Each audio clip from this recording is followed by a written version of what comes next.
अक्टूबर में ऑटो बिक्री के आंकड़े अनुमान से अच्छे रहे हैं। अक्टूबर के ऑटो बिक्री के आंकड़े बताने के लिए अब सीधा जुड़ते हैं यतीन मोता से। तो यतीन, बताएं। तो ट्रेंड तो बता रहे हैं कि फेस्टिव सीजन सेल्स का जो होलसेल नंबर है वो ठीक ही ठाक रहा है। बाजार के अनुमान से बेहतरी प्रदर्शन रहा है। एमएनएम की बात सेपरेटली करेंगे, लेकिन सबसे पहले अगर हम बात करें तो ओवरऑल जो ऑटो नंबर्स आए, यहाँ जो टू व्हीलर की सेल्स है वो काफ़ी शानदार रही है। इनफैक्ट अगर हम बात करें हीरो मोटोकॉर्प की, तो यहाँ रिकॉर्ड सेल्स आपको देखने को मिला है। इनफैक्ट जो फेस्टिव सीजन सेल्स है यहाँ 14% की आपको वृद्धि देखने को मिली है।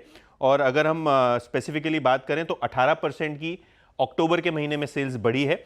6.69 लाख यूनिट्स की बिक्री आपको होती हुई दिखाई पड़ी है। अगर हम टीवीएस मोटर्स की भी बात करें तो यहाँ भी अच्छी सेल्स रही है। अक्टूबर की सेल्स 14% बढ़ी है।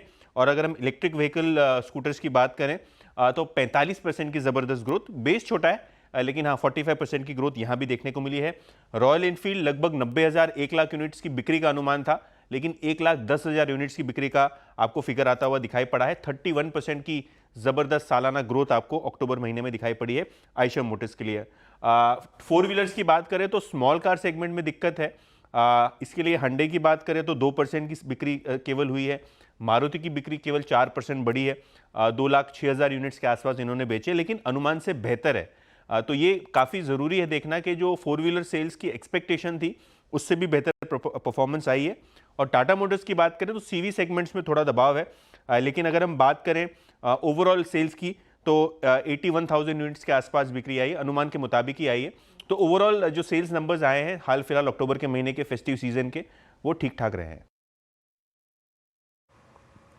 शुक्रिया यतीन इस पूरे अपडेट के लिए। चलिए बुलेटिन में अब आपको दिखाते हैं खबरें चुनावी दंगल से जुड़ी।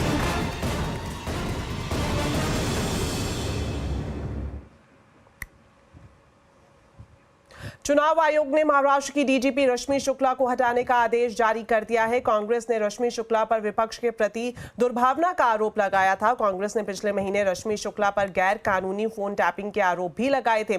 इधर दोनों गठबंधन में बागियों को लेकर घमासान मचा हुआ है। आज दोनों प्रमुख गठबंधनों का ध्यान अपने अपने बागी उम्मीदवारों को मनाने पर है। तो महाराष्ट्र में किस तरह से सियासी सरगर्मियां देखने को मिल रही है, इसका पूरा अपडेट लेते हैं विवेक गुप्ता से। तो विवेक, सबसे पहले आपसे यही जानना चाहेंगे कि आज नाम वापस लेने का आखिरी दिन है, फिलहाल क्या स्थिति बनती हुई दिखाई दे रही है? दीपाली, देखिए, नामांकन वापस लेने का जो समय है वो समय सीमा खत्म हो चुकी है। दोपहर आज 3 बजे तक ही जिसको नॉमिनेशन वापस लेने थे वो नॉमिनेशन वापस ले सकता था, जिसको नहीं लेने थे वो अड़े रहे।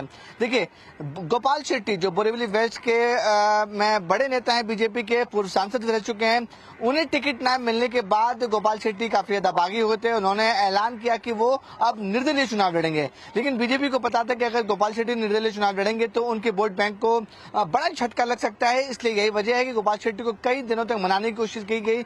आज खुद केंद्रीय मंत्री पीयूष गोयल और बीजेपी के जनरल सेक्रेटरी विनोद तावड़े और तमाम बीजेपी नेता आज सुबह गोपाल शेट्टी के घर पे गए, उन्हें मनाने की कोशिश की और मनाने के बाद नॉमिनेशन सेंटर पे गए जहां पर गोपाल शेट्टी ने अपना नॉमिनेशन वापस ले लिया।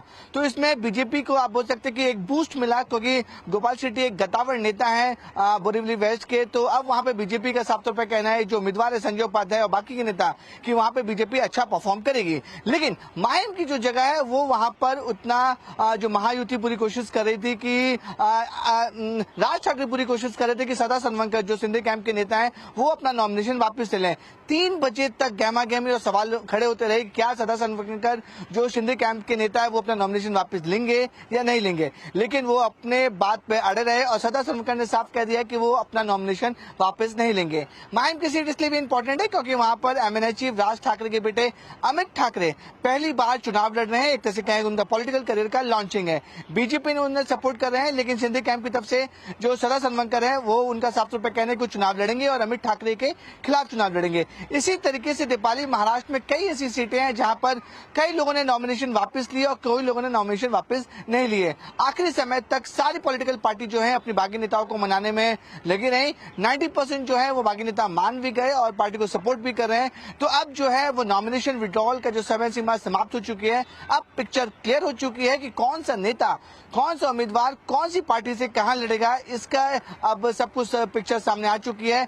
कल से यानी कि 5 नवंबर से जी विवेक, तो फिलहाल के लिए आपका बहुत बहुत शुक्रिया। आप नजर बनाए रखें, आगे भी आपसे अपडेट हम लेते रहेंगे। तो चलिए, वक्त हो गया एक छोटे से ब्रेक का, लेकिन खबरें अभी और भी हैं। आप देखते रहिए आवाज समाचार।